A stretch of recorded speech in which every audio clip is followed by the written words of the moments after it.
The square was full that afternoon, the way it always was when the workday ended, and the city exhaled all its people onto the sidewalks at once. Under a sky the color of wet concrete, an old woman stood motionless at the center of the crowd, her white hair damp from the drizzle, her eyes searching faces that never seemed to look back. Hundreds of people passed her by.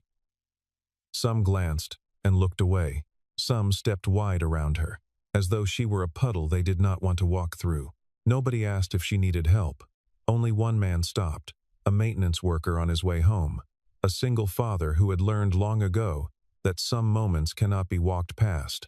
He set down his bag, crossed the space no one else would cross, and asked a simple question that would eventually unravel everything he thought he knew about his own quiet, ordinary life. He had no idea that the woman standing in front of him was one of the most powerful people in the country, hidden behind a plain coat and a pair of worn shoes. And he could never have guessed that a single act of kindness, offered without any hope of reward, was about to change the rest of his life. His name was David Bennett, and he was 46 years old, though most people who knew him only in passing would have guessed older. Not because he looked it, but because there was something in the way he carried himself, careful and unhurried, that belonged to a man who had already lived through the worst thing life could offer him. He worked as a maintenance technician for a mid-sized office building downtown, the kind of job that kept the lights on and the elevators running, and never once appeared in anyone's story of ambition. He fixed leaking pipes before tenants woke up to a flooded hallway. He replaced burnt-out bulbs on the 9th floor, so that nobody would have to work in shadows. He was, in the truest sense, invisible in the way that people who keep a building alive are invisible. Noticed only when something broke. Forgotten the moment it was fixed. David had not always lived so quietly. There had been a version of his life, years earlier, filled with noise and plans, and a woman named Sarah who used to hum while she cooked, off-key, and completely unembarrassed about it. They had built an entire life together in small, unremarkable ways. A modest house, 2 blocks from a hardware store, a garden that never quite grew the tomatoes she wanted, a son who eventually grew up, moved across the country, and built a life of his own in a state that felt, some days, farther away than it actually was. Then illness had come for Sarah, slow and merciless, and it had taken years of David's attention along with it. Years spent in hospital corridors that smelled of antiseptic and quiet dread. When she finally passed, David did not fall apart in any dramatic way that people could point to and say, "There, that is where he broke." Instead, he simply grew smaller, quieter, more careful with his heart, the way a man grows careful with an old injury that never fully healed. There had been a period, in the first winter after Sarah was gone, when David barely spoke to anyone outside of what his job required of him, when he came home each evening to an apartment that felt too large for one person and too quiet for comfort. His son called on Sundays, dutiful and loving, and David always told him he was doing fine, because that seemed like the kinder version of the truth, the one that let his son build his own life without the weight of his father's grief pulling at the edges of it. Friends who had once come around for dinner slowly stopped calling, not out of unkindness, but because grief has a way of making people uncertain of what to say, and uncertainty, over time, becomes distance. David did not blame them for it. He understood, better than most, how easily a person could disappear from the center of other people's lives without anyone ever intending it. What had eventually pulled him back from that particular edge was not therapy, though he had tried it briefly, nor any single dramatic turning point, but simply the slow accumulation of small decisions to keep showing up, for his job, for his neighbors, for anyone who happened to need something he was capable of giving. He began fixing things for the elderly tenants in his building without being asked, staying late to replace a broken lock, or repair a leaking faucet for someone who could not afford to call it in officially. It was not charity, not in his own mind. It was simply the only language he still knew how to speak fluently, the language of quietly useful hands, and it had, without his fully realizing it, become the thing that kept him tethered to the world. He was not rich. He had never expected to be. But he was not desperate either. Not the kind of poor that keeps a man awake, counting coins at 3 in the morning. His life had settled into something steady and small. An apartment with more silence in it than furniture. A routine that repeated itself with the reliability of a heartbeat. Work in the morning, work in the evening, a walk home through streets he had memorized without ever meaning to. It was not an unhappy life. It was simply a life that had stopped expecting anything new to happen to it, which was, in its own way, exactly why what happened that afternoon in the square meant so much more than it might have to anyone else. The square itself was one of those places every city seems to have, a wide stone plaza ringed with benches and leafless trees, where office workers cut across on their way to the train, and tourists paused to take photographs of buildings they would forget by the following week. That day, the crowd moved the way it always did at that hour, fast, purposeful, thousands of private worlds brushing past each other, without ever touching. And in the middle of all that motion stood the old woman, small and still, a stone in a river that refused to bend around her gently.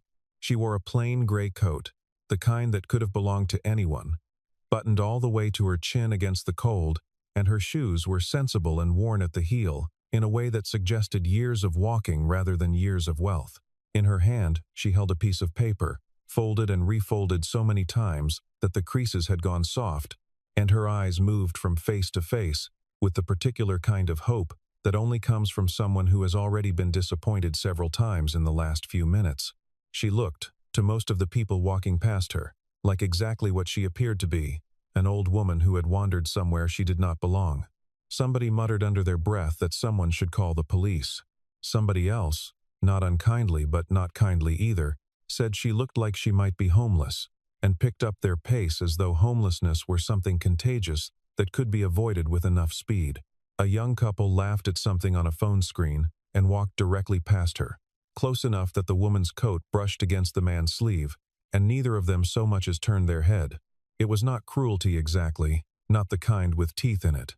It was something quieter, and, in its own way, sadder. The simple erosion of attention that happens when a city trains its people to stop noticing anyone who is not already part of their plans for the evening.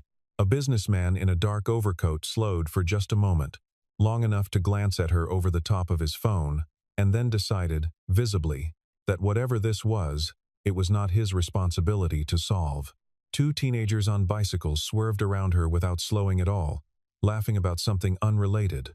The old woman nothing more to them than an obstacle in the geometry of their afternoon. A woman in running shoes actually paused, her expression softening for a moment, before checking her watch and continuing on, swallowed almost immediately by the current of people behind her. Each of them, in isolation, might have had a reasonable excuse. A meeting to reach, a train to catch, a child waiting somewhere. Together, though, they formed something that looked, from a distance, uncomfortably close to indifference, a crowd of decent individual people somehow adding up to something less decent than any one of them alone. David saw her from almost a full block away, and later, when he tried to explain to himself why he had stopped when so many others had not, he would never quite manage a satisfying answer. He simply noticed her the way he noticed a flickering light or a door that did not latch properly. Some small wrongness in the pattern of things that his mind refused to walk past. He watched her for a few seconds, watched the way her shoulders had begun to curve inward, the particular stillness of someone who has decided that moving any further might make things worse. Then, without any real decision that he was aware of making, he adjusted the strap of his bag and crossed the plaza toward her, cutting against the grain of every other person moving through that space. He is often what history calls sometimes on when someone stops. He asked her, gently, if she was doing all right. His voice pitched low enough not to startle her, the way he might have spoken to someone standing near the edge of something. The old woman turned to look at him, and there was a flicker of surprise in her eyes, as though being addressed directly was no longer something she expected from strangers. She smiled, a small, private smile that did not quite reach every corner of her face, and told him that she was simply lost. Nothing more dramatic than that, only lost. David glanced at the paper in her hand, and she offered it to him without hesitation, as though some instinct told her this particular stranger could be trusted with it. He unfolded it carefully, and read the address written there in careful, old-fashioned handwriting. The kind of penmanship schools no longer teach. It was only a few streets away, close enough that David recognized the building immediately. A modest brick office he must have walked past 100 times without ever really seeing it. He told her so, and watched some of the tension leave her shoulders, though not all of it, as though relief for her never arrived completely, only in careful, rationed amounts. He offered to walk her there, and she accepted with a small nod, tucking her arm through his without asking permission. As though the gesture itself was a kind of test she had already decided he would pass, they began to walk together through the thinning crowd, an old woman and a stranger twice her width in the shoulders, moving at a pace that belonged entirely to her rather than to the rushing city around them. It was, David would later think, one of the strangest and most natural things he had done in years. Offering his arm to someone he had known for less than a minute. And somehow, it did not feel strange at all. As they walked, she began to ask him questions, and there was something in the way she asked them that made David feel, oddly, as though he were the one being tested, rather than simply making polite conversation. She asked what kind of work he did. And he told her, matter-of-factly, that he fixed things in an office building, nothing important enough to mention at a dinner party. She asked if he had a family, and he told her, carefully, that his wife had passed several years earlier, and that his son now lived in another state, building a life David was proud of. From a distance he had learned to accept. She asked if he was happy, and the question caught him slightly off guard, the way honest questions from strangers sometimes do, cutting through the practiced small-talk people usually exchange on sidewalks. David considered it for a moment before answering, because he did not want to lie to her, not even in the small, forgivable way people lie to strangers about being fine. He told her that he was not unhappy, which was, he admitted, not quite the same thing as being happy, but was probably as close to the truth as he could manage on a Tuesday afternoon in the rain. Then she asked him the question that would, though neither of them knew it yet, echo through the rest of the story that was about to unfold around them both. She asked him why, when so many people had walked past her without a second glance, he was the one who had stopped. David thought about it honestly before answering, because it deserved an honest answer, and told her that if it had been his own mother standing there, lost and searching for a familiar face, he would have wanted someone, anyone, to be the person who stopped for her. He said it simply, without any performance in his voice. The way a man says something he has never actually said out loud before but has always quietly believed. The old woman went very still when he said it, and for a moment David worried he had somehow said the wrong thing, though he could not imagine what about that sentence could have been wrong. But when she looked at him again, her eyes had changed, in a way he could not quite name. Something sharper and more attentive beneath the softness that had been there before, as though she were seeing him now for the first time rather than simply looking at him. They reached the building on the address a few minutes later. But by then something had shifted between them. Some unspoken agreement that the conversation was not quite finished, that the errand which had brought them together was smaller than whatever was now happening in its place. There was a small coffee shop on the corner across the street, warm light spilling from its windows onto the wet sidewalk, and it was the old woman, not David, who suggested they step inside before the rain grew any heavier. Inside, the shop smelled of roasted coffee and cinnamon, and the warmth of it settled over both of them like something physical, a relief neither had realized they needed until they felt it. David ordered for them both, a black coffee for himself and something warm and sweet for her. And when she reached for her purse to pay, he simply shook his head and told her that this one was on him, that a person should never have to pay for their own rescue. She laughed then, a real laugh, surprised out of her, and something about that laugh made David feel, absurdly, as though he had accomplished something rare. They sat by the window and talked for nearly an hour, longer than David had spoken to anyone and longer than he cared to admit, and the conversation moved easily between them, the way conversations sometimes do between two people who have decided, without discussing it, to be honest with each other. She told him, in pieces, about a husband long gone, about friends who had, one by one, stopped calling or been called elsewhere entirely, about the particular loneliness that comes not from having nothing but from having had everything, and watching it quietly disappear. She said something David would remember for a long time afterward, that a person who is wealthy and alone is often more to be pitied than a person who has little but is surrounded by people who love them. David listened more than he spoke, which had always been his way. But when it was his turn, he told her about Sarah, about the years of watching illness take pieces of her a little at a time, about the particular kind of grief that does not end, but simply learns to sit quietly in the corner of a room. He told her that there had been a long stretch of time after her death when he had stopped believing that kindness mattered at all, when the world had felt too large and too indifferent for one man's small decency to matter in it. And then, he said, he had decided anyway to keep being kind, not because he was certain it changed anything, but because it was the only version of himself he still recognized. She asked him, gently, what had finally brought him back from that place. And David thought about it for a long moment before answering, turning his coffee cup slowly in his hands. It had not been one single moment, he told her, but 100 small ones, an elderly neighbor thanking him for fixing her heater, a co-worker admitting that David's patience with him had gotten him through a difficult year.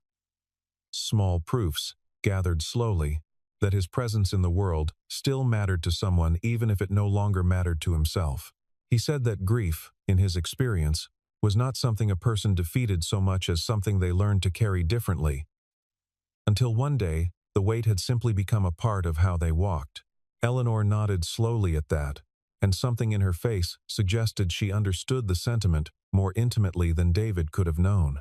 The old woman listened to all of this with an intensity that felt, at the time, like simple politeness, the careful attention of someone who has learned to treasure conversation because so little of it comes her way anymore. She did not tell him her name that day, and he did not think to ask for it with any real urgency, distracted as he was by the easy comfort of talking to someone who seemed, impossibly, to be genuinely listening.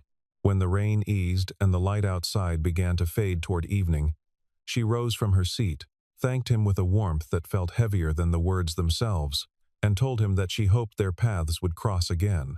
David walked her the rest of the way to the entrance of the building, watched her disappear through its doors, and then turned and walked home through streets that felt, for reasons he could not quite explain, slightly different than they had that morning. What David did not see, because he had already turned the corner by the time it happened, was the black sedan that pulled quietly to the curb outside that same building only minutes later. 2 men in dark coats stepped out almost in unison, moving with the particular economy of people who have done this exact motion hundreds of times before, and one of them opened the rear door and inclined his head with a single word of address that no ordinary lost old woman would ever have earned. She stepped into the car without hurry, settled into the seat, and allowed herself, for the first time all day, to let her shoulders relax completely. Inside the car, as the city slid past the windows in streaks of gray and gold, she gave a quiet instruction to the man seated across from her, an instruction that had nothing to do with punishment and everything to do with understanding. She asked him to find everything there was to know about the man who had stopped for her that afternoon, not because she suspected him of anything, but because she needed, after so many years of disappointment, to know whether what he had told her over coffee was true, whether a person could really still live the way he claimed to live, quietly and without expectation of reward. Her name, though David would not learn it for another several days, was Eleanor Ashford, and 40 years earlier, she had built an investment firm from almost nothing into one of the most influential financial institutions on the eastern half of the country. She was, by any reasonable measure, one of the wealthiest women in America, though almost no one outside a small circle of executives and attorneys would have recognized her face on the street. She had spent decades cultivating that particular kind of invisibility, deliberately, the way other people cultivate fame, because she had learned long ago that money changes the way people look at you, and she had grown tired, deeply tired, never knowing whether anyone's kindness toward her was real. Once a year, sometimes more, Eleanor disguised herself in plain clothes and worn shoes and walked out into the ordinary chaos of the city, not to judge people, but to search for something she had almost stopped believing existed at all, a stranger who would stop for someone who had nothing to offer them in return. For years, that search had ended in quiet disappointment, one crowded street after another, where everyone walked past her exactly the way everyone had walked past her that afternoon, until David Bennett had crossed a plaza that no one else was willing to cross. Over the following days, a small and discreet team assembled a picture of David's life, careful and unobtrusive, the kind of investigation that leaves no trace behind for the person being observed. They spoke with his co-workers at the office building, who described a man who arrived early and stayed late without complaint, who had once spent an entire weekend, unpaid, repairing an elderly tenant's heating system before the first frost of winter arrived. They found a wallet David had returned to its owner years earlier, cash untouched inside it, refusing even the reward the grateful owner had tried to press into his hands. They found neighbors who spoke of small, unremarked kindnesses stretched across years, groceries carried upstairs, a car jump-started in the rain, favors given freely, and apparently forgotten by the very man who had given them. Eleanor read every report herself, late at night, in the quiet of a home far larger than any one person needed, and with each page, she felt something loosen in her chest that had been tight for longer than she could remember. There was no exaggeration in any of it, no performance meant for an audience, only the accumulated evidence of a man who behaved decently when he believed absolutely no one of consequence was watching. She sat with the final report for a long time, before finally allowing herself a small, genuine smile, and said quietly, to no one but the empty room around her, that decency, it seemed, had not entirely vanished from the world after all. There was one particular detail buried near the end of the report that stayed with her longer than the rest. 3 winters earlier, David had spent an entire weekend of his own time repairing the heating system of an elderly widow in his building, a woman he barely knew, working through a Saturday and most of a Sunday, without once mentioning the cost of parts he had quietly covered from his own pocket. When the woman had tried afterward to pay him, insisting she could manage at least a portion of what he had spent, David had refused so firmly that she eventually stopped offering, and the two of them had simply continued on as neighbors, the debt unspoken and, as far as David was concerned, entirely non-existent. It was the kind of story that would never have made its way into any newspaper. The kind of quiet decency that vanishes into the ordinary texture of a life, unless someone goes looking for it specifically. Eleanor, who had spent 4 decades surrounded by people eager to be noticed for their generosity, found herself strangely moved by a man who had gone out of his way to make sure his own kindness left no trace at all. A week after their meeting in the square, a plain envelope arrived at David's apartment, formal and understated, inviting him to attend a meeting at the headquarters of a company whose name he vaguely recognized from financial news he had never paid close attention to. He assumed, reasonably enough, that it was some kind of clerical mistake, an invitation meant for someone else entirely, but curiosity and a stubborn sense that ignoring things rarely solved them led him to go anyway, dressed in the best clothes his closet had to offer. The building itself was tall and imposing, all glass and polished stone, the kind of place David usually only saw from the outside, while replacing a light bulb in some far more modest building nearby. The receptionist at the front desk greeted him by name before he had even finished introducing himself, and told him, with a politeness that felt almost ceremonial, that the chairperson was already waiting for him upstairs. David rode the elevator in a silence that felt increasingly strange, watching the floor numbers climb higher than he had ever gone in his life, wondering, with growing unease, exactly what kind of mistake had brought him here. When the door to the top-floor office finally opened, David felt the ground shift slightly beneath him, though he had not physically moved at all. Seated behind a wide desk, dressed now in a tailored suit that fit her the way authority fits people who have worn it a very long time, was the same woman he had walked through the rain only a week before. The people already seated around the room rose to their feet the moment she stood, a gesture of respect so automatic it seemed to belong to the furniture itself, and David understood, in that single frozen moment, that the woman he had bought a cup of coffee for was not who he had assumed her to be at all. Eleanor crossed the room to greet him personally. waving away the formality that had risen up around her the instant she stood, and introduced herself properly for the first time, explaining that she was the founder of the very company whose name occupied the building around them. A company with holdings and influence that reached into corners of the country David had never had reason to think about. She told him, plainly and without embellishment, that her personal wealth stretched into figures large enough that most people found them difficult to picture in any meaningful way. Tens of billions of dollars built across 4 decades of careful, relentless work, she explained, once they were seated and the rest of the room had quietly excused itself, why she had been standing alone in that square the day they met. For 40 years, she told him, she had made a habit of stepping outside the protection of her wealth once or twice each year, dressing plainly, disappearing into ordinary crowds, searching for some proof that the kind of decency she remembered from her own difficult youth still existed in the world around her. In the early years, she said, she had found it more often than not, small, unremarkable acts of care between strangers who owed each other nothing. But over the last decade, something had changed, she told him, her voice quieter now, less performed than it had been in front of the boardroom. Trip after trip, year after year, she had stood in crowded places, sometimes for hours, and watched people walk past her without so much as a glance, as though the simple act of noticing another human being had become an inconvenience too large to spare. She had begun to wonder, in the private hours of her increasingly solitary life, whether the version of the world she remembered had simply stopped existing, replaced by something faster and colder that had no room left for strangers helping strangers.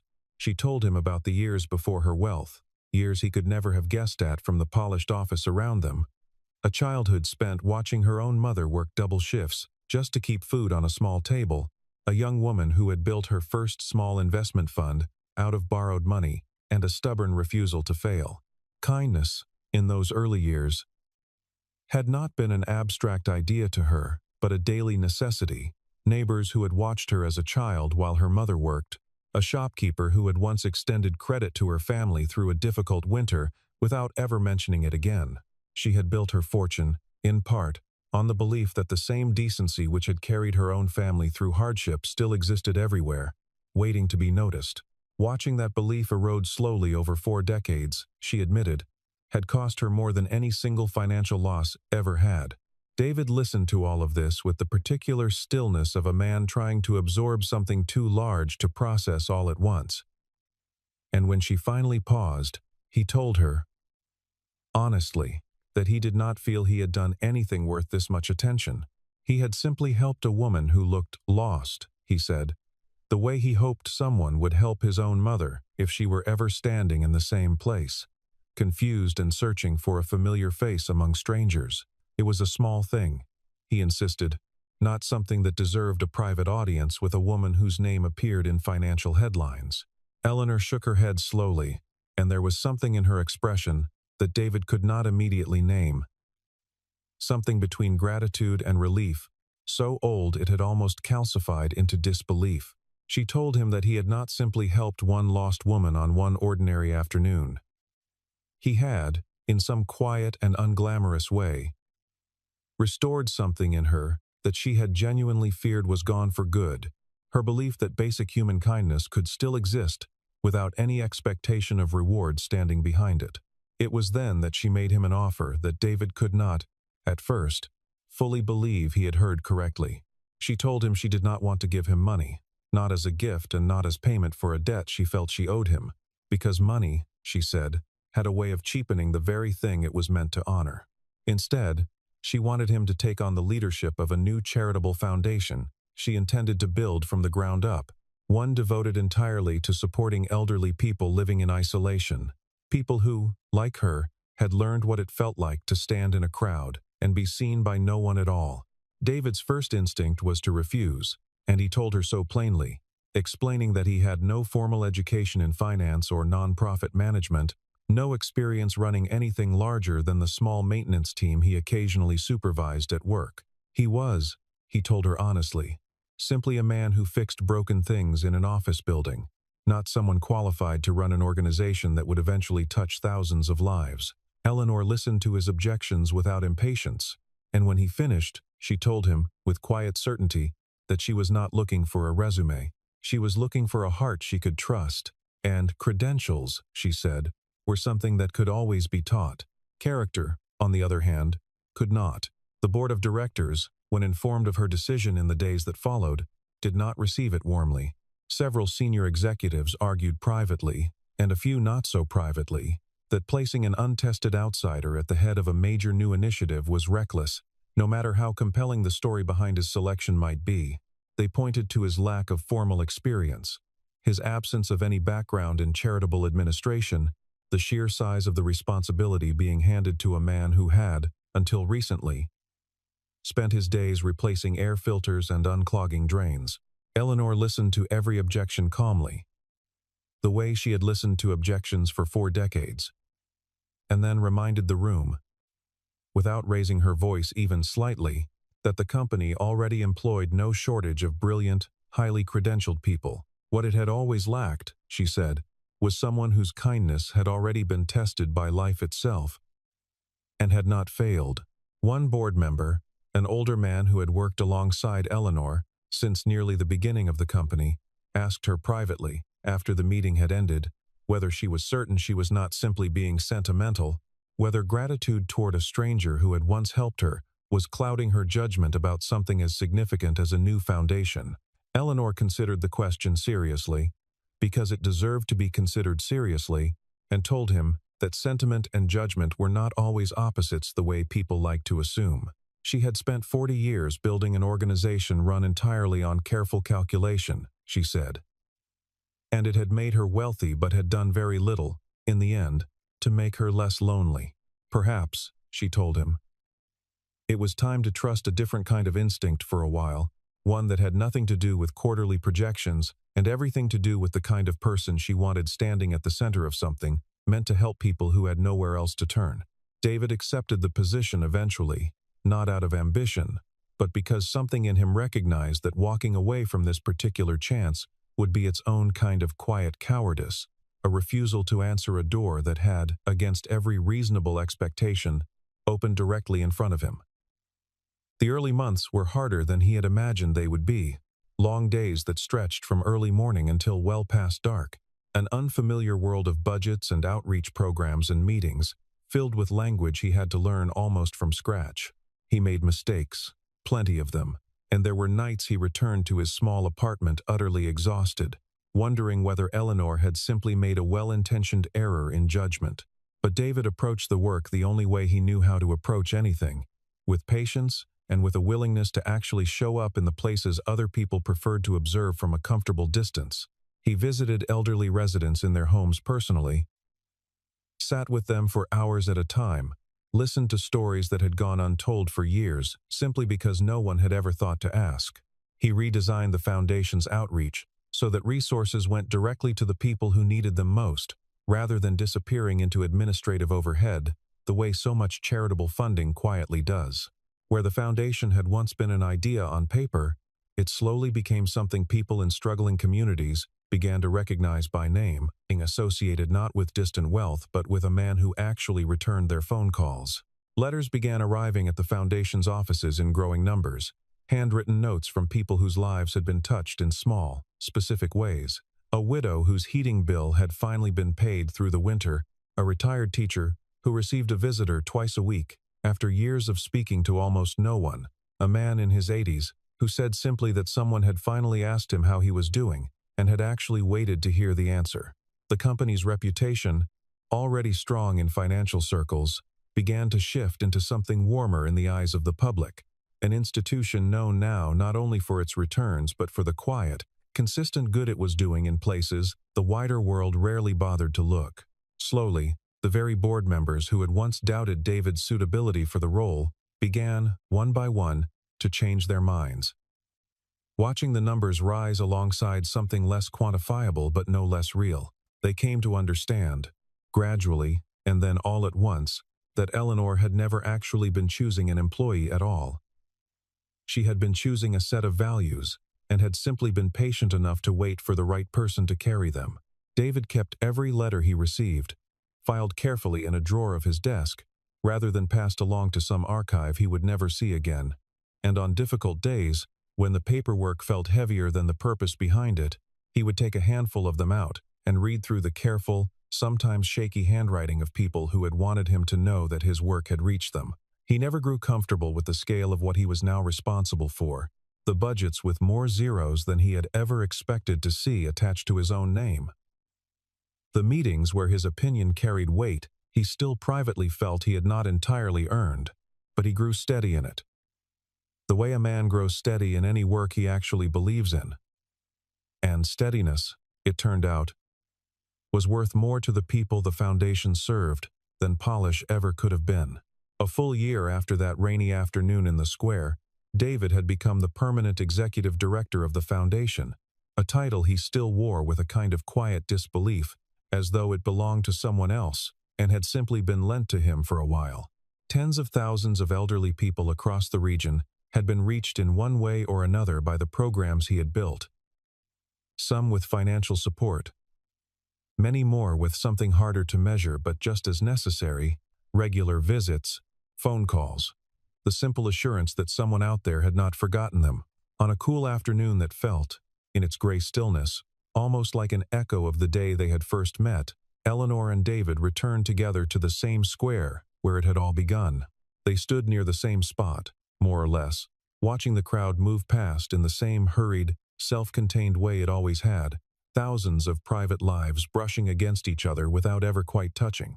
Eleanor asked him, with the particular calm of someone who already suspects the answer but wants to hear it spoken aloud anyway, whether he would still stop if he were given the chance to live that day over again exactly as it had happened. David did not hesitate. He told her, simply, that of course he would, that the answer had never really been in question for him, not for a single moment since. She pressed him a little further, asking whether he would still have stopped even if he had known, somehow, that nothing would ever come of it, no invitation, no foundation, no dramatic reversal of his quiet, ordinary life. David watched the crowd for a long moment before answering. Thousands of strangers moving quickly toward wherever they needed to be, each one carrying some private weight no one else could see. Helping another person, he told her finally, was never supposed to be an investment made in hope of a return. It was simply the way he had decided, a long time ago, that he wanted to move through the world, regardless of whether anyone ever noticed or repaid it. Eleanor smiled at that, a real smile, unguarded in a way David had rarely seen from her, even after a full year of working closely together. For the first time in longer than she could easily remember, standing in that same crowded square where she had once felt so completely invisible, she did not feel alone at all. The city moved around them exactly as it always had, fast and indifferent and endlessly in motion. Thousands of people rushing toward destinations that felt, to each of them individually, like the most important place in the world. But somewhere in the middle of all that motion, two people stood still together, proof that sometimes it only takes one person choosing to stop at exactly the right moment to change the entire direction of a life. And sometimes, as David had come to understand more deeply with each passing month, it is not only the person who was helped who ends up transformed. It is just as often, perhaps even more often, the one who chose to stop and help at all. Kindness rarely announces itself with any kind of immediate reward, and the world offers few guarantees to the people who practice it quietly, without an audience and without expectation. But it leaves something behind all the same, a mark on the life it touches that outlasts the moment itself, sometimes visible only years later, in ways no one could have predicted at the time. David had once believed he was simply helping a lost old woman find her way home on an ordinary rainy afternoon.